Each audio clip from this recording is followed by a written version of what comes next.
Welcome, everybody, back to the Hitting the Turnbuckle podcast. This is the Smackdown review show. You've just got me today. I'm sure you'll be fine with that. Let's get straight into it. Smackdown was from Puerto Rico the day before Backlash. And my word, did those fans eat it up. They had about 18,000 there.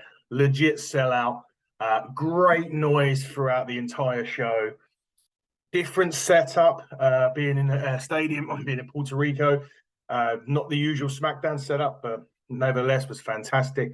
The show kicked off with the LWO, the hometown heroes to a certain aspect. Rey Mysterio, Selena Vega, Cruz del Toro, Joaquin Wilde, and Santos Escobar. The fans were all over them. You can see Selena getting a little bit emotional as it was going on.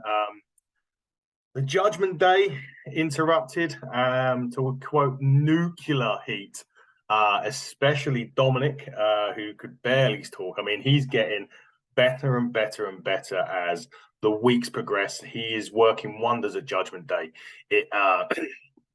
And his character is evolving into this really prickish, hateable kid.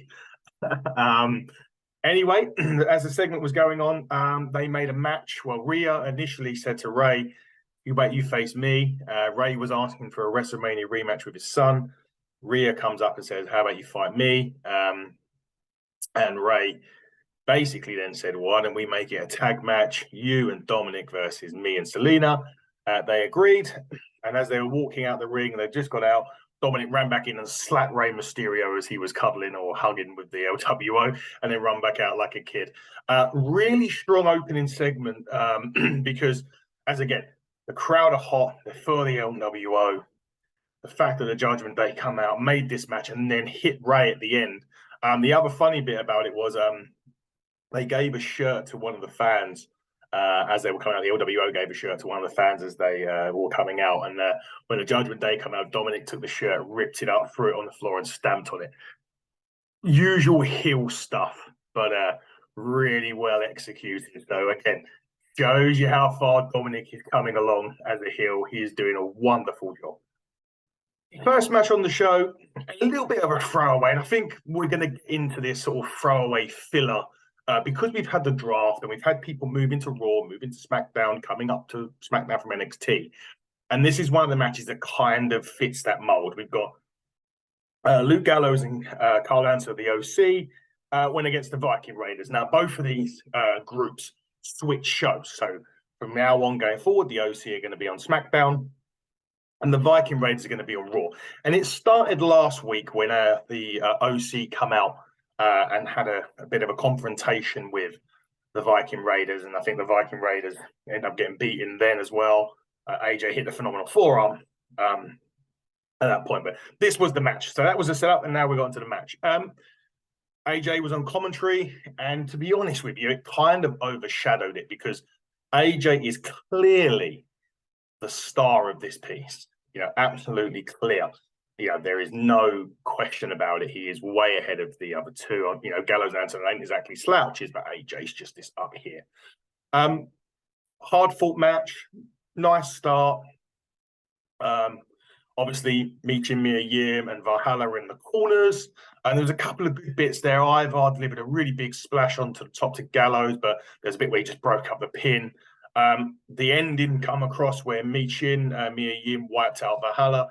That distraction set up the Good Brothers to deliver the magic for the win. And like I said, going forward, the Viking Raiders move to Raw. The OC come to SmackDown. What happens on that point? Who knows what they're going to do? Is AJ going to start with Roman? Obviously, there's technically no tag titles on the SmackDown yet unless something gets announced later on, or does Sammy and Kevin still go to both shows? We don't know yet. So at the moment, Gallows and Anderson are effectively on SmackDown as a tag team with no titles to go for. I'm sure that will change as we move into next week when the draft takes into effect. The next point was a promo from Bianca Belair. So Bianca Belair on SmackDown on Friday was putting a title up against Io Sky at Backlash on the Saturday. And if she wins that match, she becomes the longest reigning women's champion in WWE history. And as usual with these, Damage Control comes out and they basically beat them down, beat Bianca down. The tag champions Liv Morgan and Raquel Rodriguez come out and made the save, and basically the baby faces stood tall. The problem that I have with this is that it didn't put Io over as a legitimate threat to the title. I felt as if she should have come out on her own, maybe had a stare down, and then them two get into it first. And Damage Control maybe still could have come out, but I just felt that this segment could have been the platform to put Io over as a great legitimate threat to Bianca's title the next day. You know, they didn't do it, and there we go. She did do a drop kick off the top rope, and joined Damage Control for the beatdown before the save. But really didn't do anything for me to think Bianca was going to lose that title.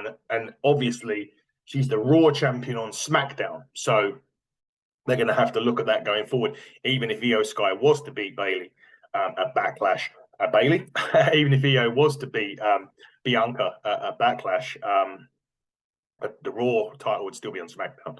I'm sure we're going to find out what happens with that. Backstage, afterwards, Karrion Kross issued another warning to Nakamura ahead of their match a little bit later on SmackDown. We then followed, again, another match, which is this whole filler aspect of this show. Was the Street Profits in a tag team match against Ludwig Kaiser and Giovanni Vinci. Again, Profits had been drafted to SmackDown. Imperiums have been drafted to Raw. So, again, this really is a nothing match. The interesting bit, funnily enough, was prior to this match, the Usos. So we just segueing prior to the match. The Usos wanted answers from Solo Sikoa, at which he got warned, and then they warned Jimmy and Jay to do their jobs at Backlash, which is maybe a prologue to what's going to happen at Backlash. There was a lot of crafty tagging from Imperium and at the start of that match, which is nice. Both of these teams are really good tag team wrestlers and have been really good teams going forward. There was another huge frog splash from Montez Ford to get the win over Imperium. Again, it was more just like that's Imperium saying goodbye, and this is the Street Profits saying we're back on SmackDown. How long do they keep the Profits together?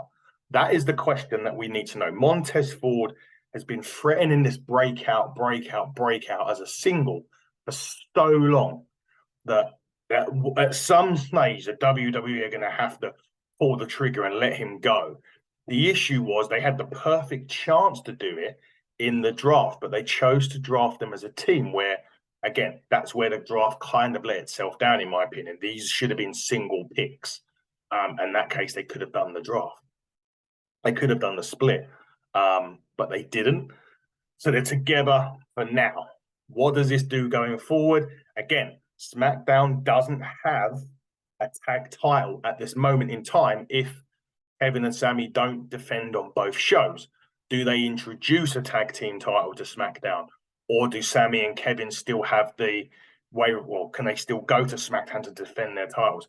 We don't know yet. I don't think that's been announced from what I've seen, unless I've missed something. So, again, at the moment, the Profits are there with no title. So we'll see how that materializes. Cody Rhodes took the stage ahead of his match against Brock Lesnar at Backlash. Now, again, the crowd were all over Cody Rhodes. And we don't have to worry when Cody Rhodes gets the mic. I mean, you're talking about someone that's got the in-ring ability mixed with their promo ability. He's got everything there. He really does have everything there. And what he done was he painted Brock Lesnar as the gatekeeper that in order for him to finish his story, he needs to beat the gatekeeper. That's Brock Lesnar. It's a simple narrative, really, but it got you hooked because now you're thinking, right, well, he didn't finish the story at WrestleMania because he lost to Roman.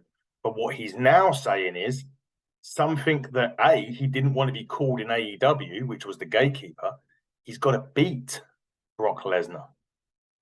And that is something that, will he be able to conquest that? We don't know. Conquer that? We don't know.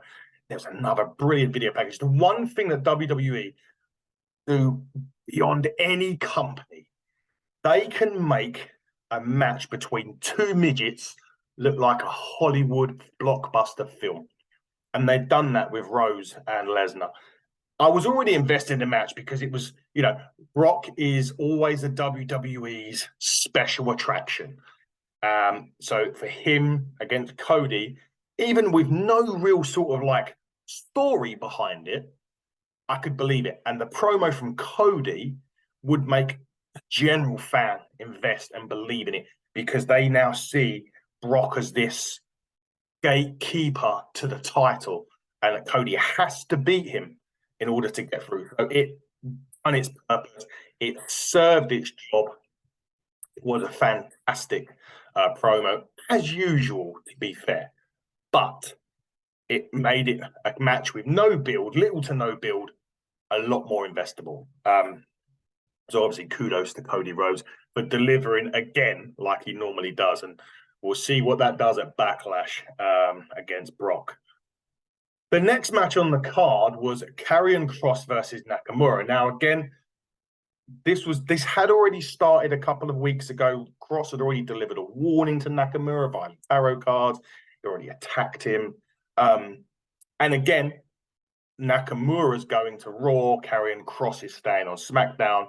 Nakamura's just had this big comeback. Let's say a big comeback. He came back, whether you call it big comeback or not. And this match, again, it delivered on what it needed to deliver. It was a good match, don't get me wrong. A great match. There was a bit where Karrion Kross countered the Kinshasa with a clothesline, and that nearly got the win. Nakamura countered the Kross jacket into an armbar, but Kross powered out of it. Scarlett was providing a distraction as ever, like she always does. And then Kross hit the Doomsday Saito for a 2.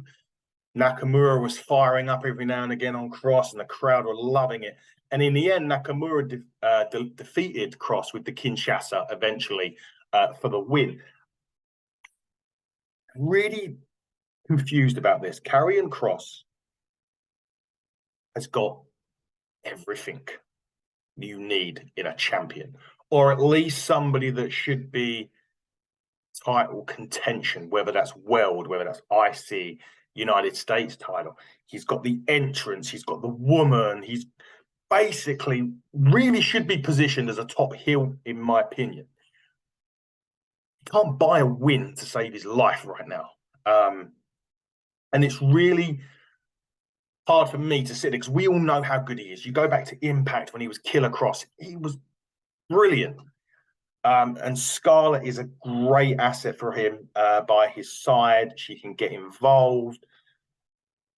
Everything's there, barring the booking by the WWE that's not allowing him to get where he needs to get to, which is frustrating for me, and it must be frustrating for him as well. What does the brand split do for him? Well, there is a world champion on SmackDown, but he will hardly ever be there. That being said, Roman is now being advertised for the Night of Champions and the Money in the Bank pay-per-views, which emanate from Saudi Arabia and then obviously the O2 in London, respectively. That is going to be interesting to see who his opponents are. There could be a cash-in attempt on him at Money in the Bank. Who knows? What are they doing with Money in the Bank this year? Is it still going to be one ladder match and you can choose the champion that you want to go for? Is there going to be a couple of ladder matches on there? Who knows? Nakamura, you would expect him to be in the world title hunt on Raw. The tournament starts this week. Confusingly, the tournament starts this week with a triple threat match on Raw and a triple threat match on SmackDown. Now, bearing in mind, the draft has already happened.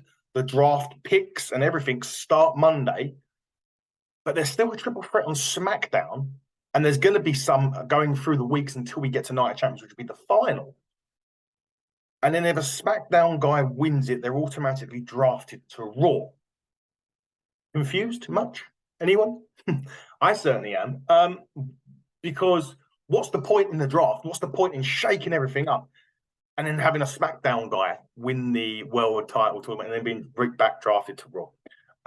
I don't know, is the answer. I'll leave that for you guys to think about yourselves. You could think Nakamura will be in this match.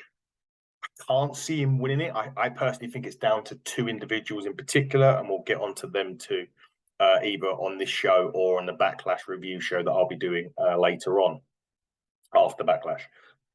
But Nakamura, I could see him maybe picking up a win in one of the triple threat matches. I don't know how the tournament's going to be. I can't sit here and say I think he's going to get fired. If it was my thing, he'd probably get to like the semi-finals and then lose, and then the final Night of Champions should be between two Raw superstars. In my opinion, they're going to be between Seth Rollins and Cody Rhodes. That's how I see it. Unless the Backlash results, unless Cody doesn't beat Brock, then maybe you throw Brock into that mix. I don't know. Nevertheless, should be an interesting tournament. I just don't understand why they're doing this whole SmackDown gets a chance to win the title. You've got a world champion on your show. Granted, he's not there every week, but he's back next week. So what was announced for SmackDown next week is the return of Roman Reigns. What does that do for the bloodline? They've got a match of Backlash against Kevin, Sami, and Riddle. There wasn't really a lot going on in terms of action between those two this week. It was more backstage stuff to build that match. So, but Roman is back next week. What does that mean for the Usos? Who are, we in this dissension. We thought they were going to be split in the draft. They wasn't. Is there going to be a split? Is Roman going to go with Solo and the Usos is going to be on their own? We don't know. But again, it still makes the bloodline bit intriguing because of that reason. We don't know what's going to happen. We think that's what's going to happen eventually, but will it? Who knows? And I suppose we just have to keep on watching. In event time on SmackDown this week, it was a red hot tag. The crowd as well for this. And I think, Selena Vega ahead of the biggest match in your career, in her career, against Backlash against Rhea Ripley. They needed a strong match to elevate this crowd for Backlash, and it absolutely delivered. The early goings of the match, Rhea and Vega were working that great big versus small, something that you would see Ray doing with like a Batista or the Undertaker, when it was. Rhea at one point missed a blind charge into the corner after dominating Selena Vega for a while. She created separation, made that tag to Ray. Rhea Ripley later on did try to attempt to hold the 619 that Ray was doing on Dominic, but Vega pulled her from the apron. Ray delivered the 619, scored the win for his team. Then Balor come for a beatdown of Rey Mysterio. Damian Priest joined in eventually. And then Bad Bunny comes out. And he made the save. It was a huge reaction for Bad Bunny, as you can imagine, being in Puerto Rico. He hit the ring, saved the team. There was a kendo stick to Dominic as well in that matter. Priest was really unfazed.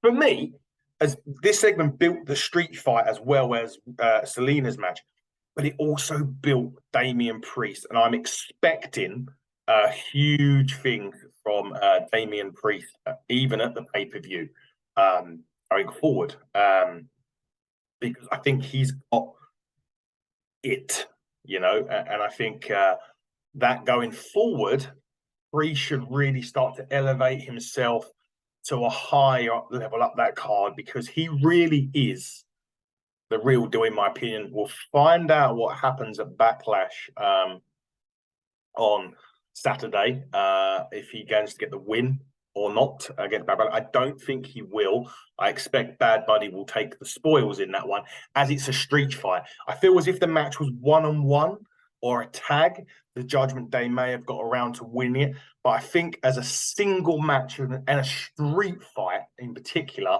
I think that helps Bad Bunny get the win somehow over him. But we will certainly see. I think like this week, Raw was kind of, meh, as I like to call it.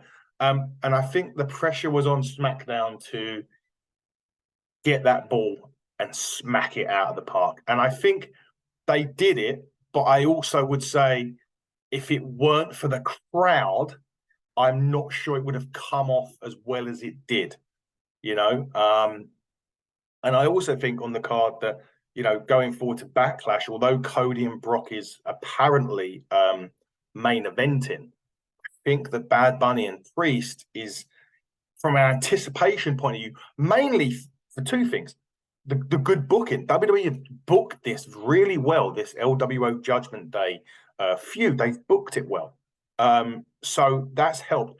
I think Bad Bunny being involved, Puerto Rico, that kind of elevates it a bit further. I mean, if it was on a normal card in, say, Chicago or Detroit or anywhere like that, it would probably be, mid-card, and they probably wouldn't be as highly anticipated as that match actually is now. But it does help the booking of the show. Obviously, Shinsuke and Karrion Kross was solid. And also they did emphasize the OC on this. And I think going forward, AJ Styles is going to be positioned perhaps as Roman's next challenger at Night of Champions or Money in the Bank. Who knows? I think you've also got Bianca, Damage Control, the Profits there. And there's your building blocks for the SmackDown going forward. Obviously, Charlotte Flair's got to come back as well. So there's another big name to come back to the brand.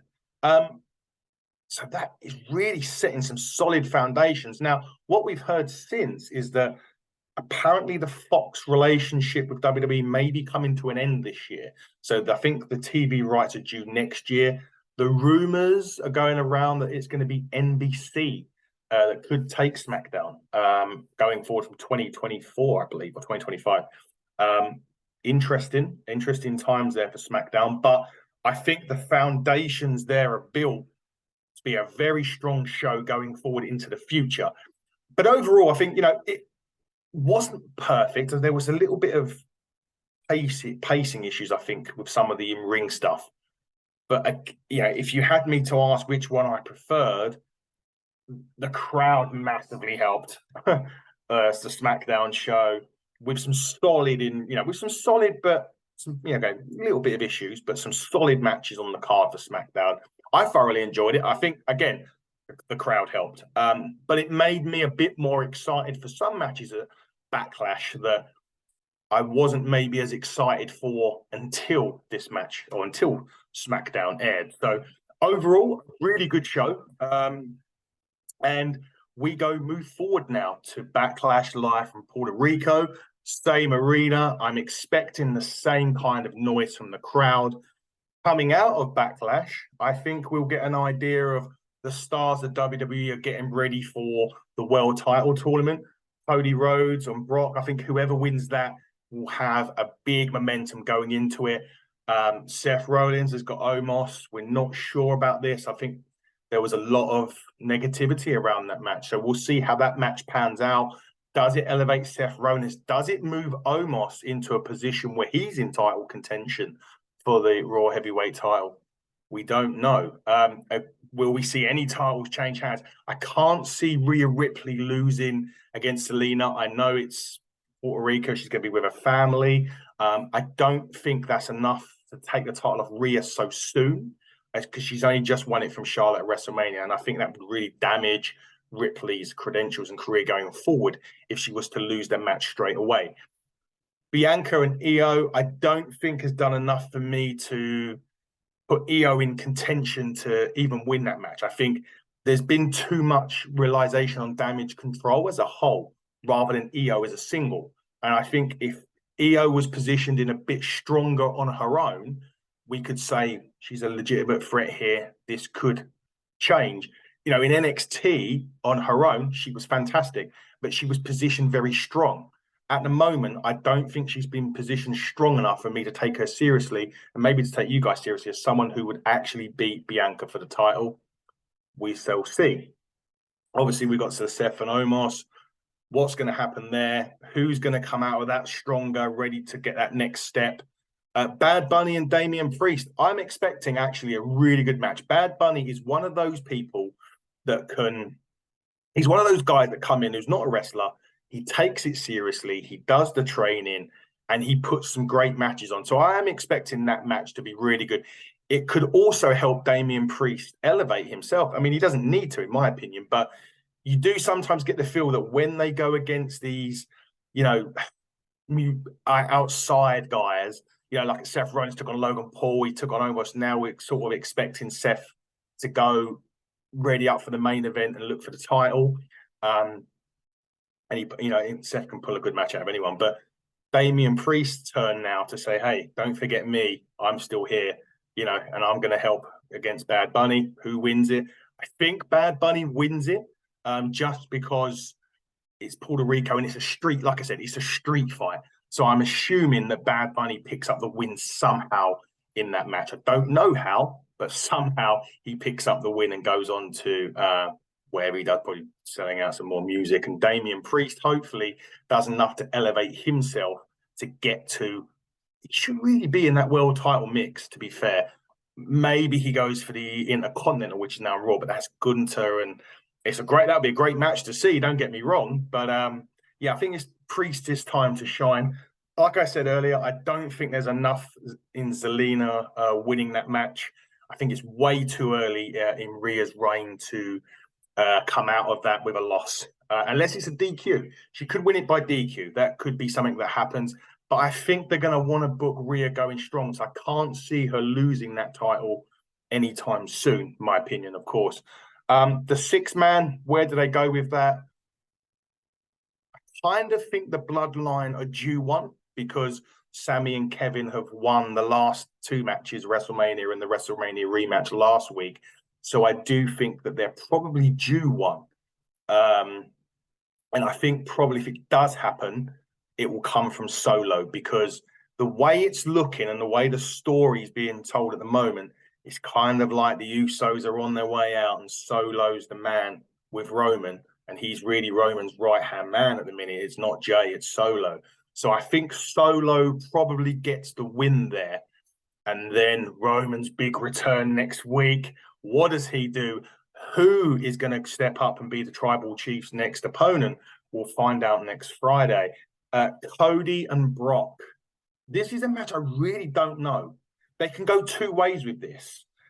If they want Cody to win the world title tournament, or at least get close, he needs to go over.